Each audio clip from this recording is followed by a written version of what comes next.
Assalamualaikum dan salam sejahtera murid-murid tahun 1. Hari ini kita akan belajar dalam tajuk otot lentur pergerakan teratur. Kita akan fokus kepada pemanasan badan dan penyejukan badan. Buku teks muka surat 46 dan 47. Dalam buku teks muka surat 46, kita dapat lihat murid melakukan aktiviti di padang. Mari panaskan badan sebelum beraktiviti. Meregang otot mengurangkan risiko kecederaan.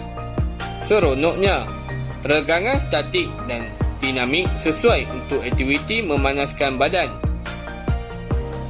Seorang murid menyebut, denyutan nadi saya meningkat. Manakala seorang lagi murid menyebut, pernafasan saya makin laju.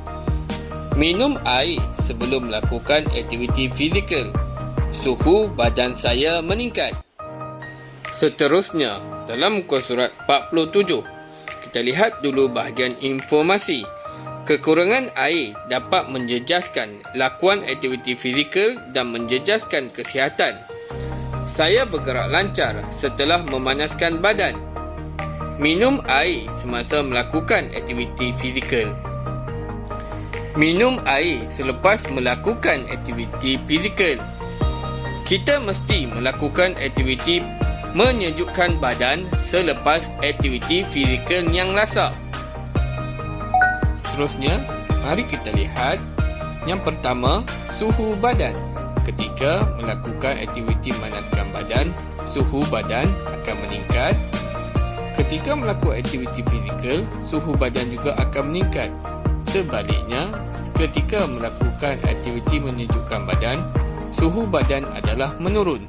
Seterusnya, nadi dan degupan jantung. Ketika memanaskan badan, degupan jantung adalah meningkat.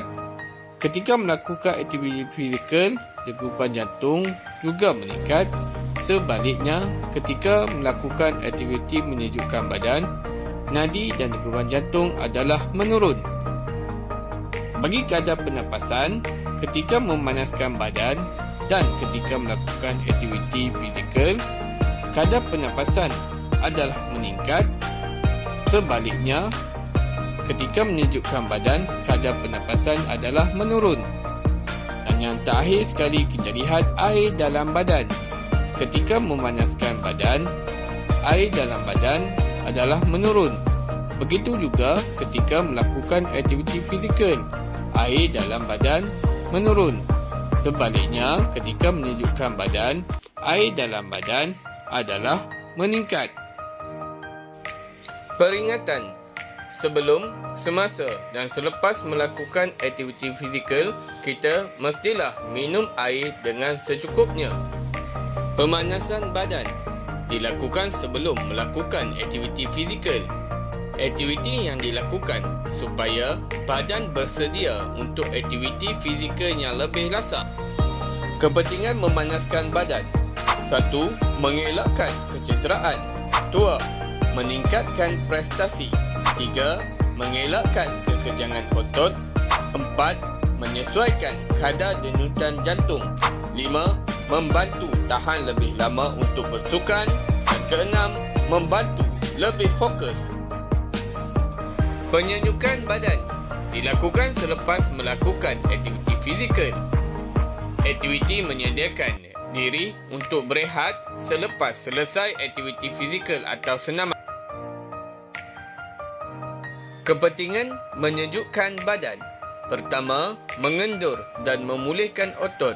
Kedua, mengurangkan kesakitan selepas bersukan. Dan yang ketiga, memastikan kadar denyutan jantung berkurangan secara perlahan.